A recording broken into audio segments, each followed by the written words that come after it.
बिस्मिल्लाहिर्रहमानिर्रहीम। अस्सलाम वालेकुम नाज़रीन। प्रोग्राम इस्लाम और इंसान के साथ आपका मेज़बान रियाज खान। आज जिस मौजू पर हम बात करेंगे वो है इस्लाम और रोज़े की जज़ा। और इस मौजू पर बात करने के लिए हमारे स्टूडियोज़ में मौजूद हैं मारूफ आलमदीन हज़रत अल्लामा हाफिज़ मोहम्मद सिफ़ात रसूल।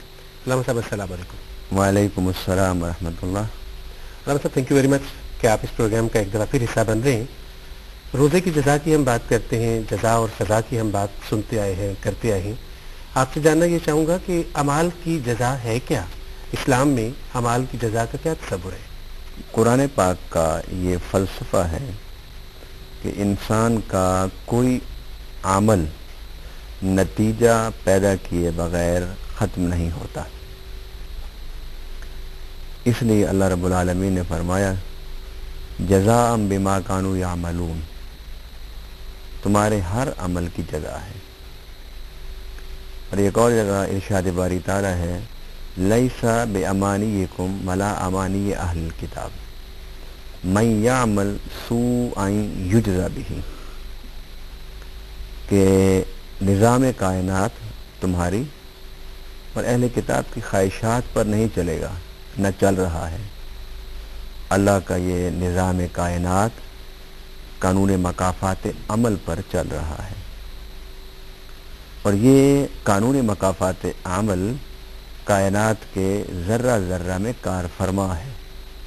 और इसी की वजाहत एक और आयत में अल्लाह ताला ने फरमाई फमन यामल मिस्क़ाल ज़र्रतिन खैरन यरा वमन यामल मिस्क़ाल ज़र्रतिन शर्रन यरा, कि अगर ज़र्रे के बराबर भी तुम खैर करोगे, अच्छा काम करोगे तो उसकी जज़ा देखोगे, और अगर तुम एक ज़र्रा के बराबर बुरा अमल करोगे तो उसकी जज़ा भी देखोगे।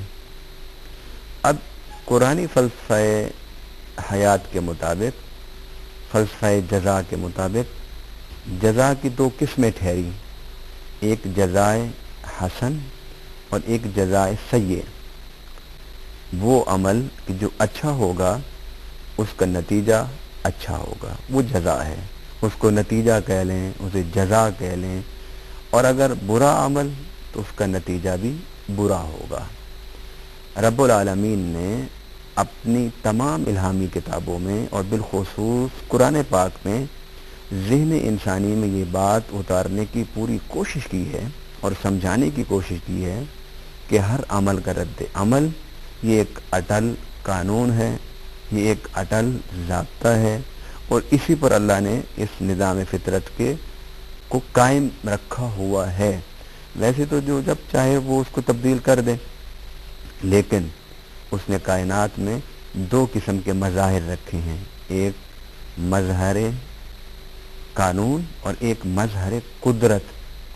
कानून भी उसी का बनाया हुआ है, उसी का कायम किया हुआ है, उसी का मरबूत किया हुआ है, मजबूत किया हुआ है, लेकिन वो कभी कभी कानून को भी तोड़कर अपनी कुदरत का इजहार करता है। आप देखिए, एक इंसान की औलाद की एक उम्र होती है, लेकिन अल्लाह ताला ने हज़रत इब्राहीम अलैहिस्सलाम को 100 साल की उम्र में जाके औलाद दी, और आपकी जो अहलियाँ थी उस वक़्त 90-95 साल की थी। अल्लाह ताला ने उस वक़्त उन्हें औलाद अता फरमाई।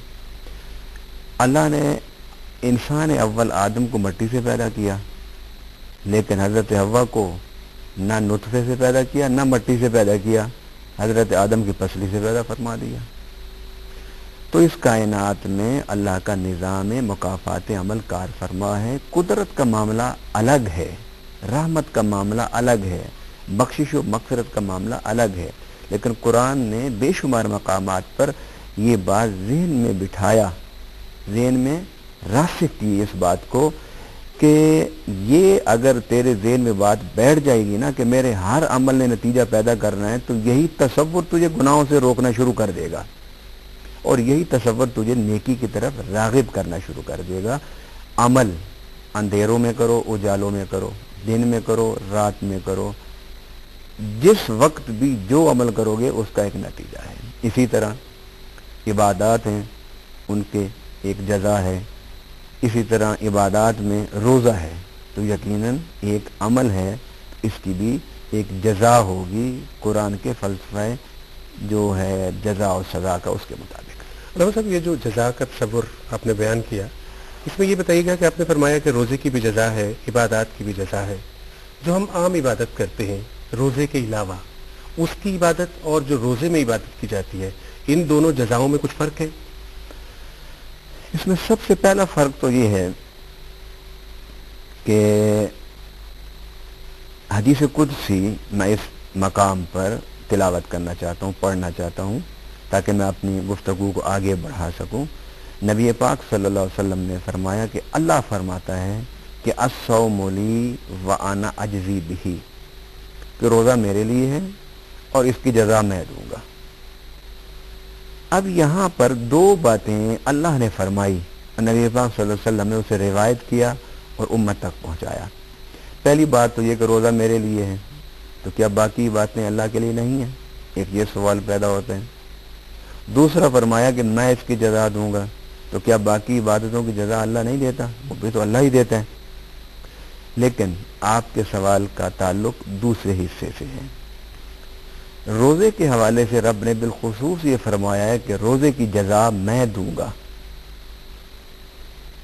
اس مقام پر حضرت جلال الدین سیوطی رحمۃ اللہ علیہ لکھتے ہیں کہ اس حدیث کا کیا مقصد ہے کہ اللہ کہتا ہے میں روزے کی جزا دوں گا۔ فرمایا اس کا مقصد یہ ہے کہ جب قیامت کے دن نمازی، حاجی، عبادت کرنے والے، عمرہ کرنے والے، تلاوت کرنے والے، خیرات کرنے والے، جہاد کرنے والے اور روزے رکھنے والے سب کھڑے ہوں گے، تو اللہ تعالیٰ ملائکہ کو بلا کے فرمائے گا کہ تم روزے داروں کے علاوہ باقی سب کو لے جاؤ اور جو انہوں نے نیک عمل کیے ہیں اس کی جزا انہیں دے دو۔ کسی کو جنت مل جائے گی، کسی کو جنت کے باغات، کسی کو نہریں، مختلف اللہ کی نعمتیں قیامت کے دن ہوں گی، وہ اللہ تعالیٰ عبادت گزاروں کو دے گا۔ تو اس مقام پر اللہ کا یہ کہنا کہ روزہ میرے لیے اور میں اس کی جزا دوں گا، اس کا مقصد یہ ہے کہ باقی سب عبادت کرنے والوں کو جزا دینے کی ذمہ داری اللہ ملائکہ کے سپرد فرما دے گا، اور ملائکہ انہیں ان کے اعمال کے مطابق انہیں جزا اور جنت کی نعمتیں، جنت کے پھل، جنت کے محل، حور و غلمان انہیں دیتے جائیں گے۔ اور روزے دار وہاں کھڑے رہیں گے تو وہ پوچھیں گے اللہ ہمیں کیوں کھڑا کیا ہوا ہے؟ فرمایا باقی عبادات کو بجا لانے والوں کو جزا دینے کے لیے میں نے ملائکہ کی ذمہ داری دے دی ہے، اور تمہیں میں خود جزا دوں گا۔ پہلی بات کہ ہر عمل کی جزا ہے، ہر عبادت کی جزا ہے، ہر عمل کا ایک نتیجہ ہے، اور اللہ تعالیٰ قیامت کے دن باقی اعمال کی جزا ملائکہ کے ذریعے سے دلوائے گا، اور روزے دار کو جزا اللہ رب العالمین خود عطا فرمائے گا۔ اب یہاں پر ہم جزا کی طرف جانے سے پہلے اس بات کی وضاحت کر لیں کہ الصوم لی، روزہ میرے لیے ہے، تو کیا نماز اللہ کے لیے نہیں ہے؟ جب ہم نیت کرتے ہیں تو کیا کہتے ہیں کہ نماز پڑھتا ہوں اللہ کے لیے۔ جب حج ہے تو اس کی نیت بھی یہی ہے کہ میں حج اللہ کے لیے کر رہا ہوں۔ جب عمرہ ہم کرتے ہیں تو وہاں بھی یہی نیت ہے کہ ہم اللہ کے لیے عمرہ کر رہے ہیں۔ جب زکوٰۃ دیتے ہیں، جہاد کرتے ہیں تو اس وقت بھی یہی کچھ کہتے ہیں۔ جب رات کو جاگتے ہیں، تلاوت قرآن کرتے ہیں تو ساری عبادتیں تو اللہ کے لیے ہوتی ہیں۔ التحیات للہ والصلوات والطیبات، میری ساری عبادتیں، قولی عبادتیں، فعلی عبادتیں، بدنی عبادتیں اللہ تیرے لیے ہیں۔ میں تو تجھے راضی کرنا چاہتا ہوں، تو تیری رضا کے لیے لگا ہوا ہوں میں اور مشغول ہوں میں۔ تو یہاں یہ کیوں فرمایا کہ الصوم لی، کہ روزہ میرے لیے ہے اور میں اس کی جزا دوں گا؟ علماء کرام فرماتے ہیں کہ باقی عبادات میں اور روزے میں ایک فرق ہے۔ وہ کیا فرق ہے؟ کہ وہ ساری عبادتیں جب آپ کرتے ہیں تو آپ کو بھی پتہ ہوتا ہے، آپ کے اللہ کو بھی پتہ ہے، اور تیسرا انسان بھی، دوسرا انسان یا تیسرا اس میں ملوث ہوتا ہے۔ مثال میں دیتا ہوں، آپ زکوٰۃ دیتے ہیں اللہ کے لیے،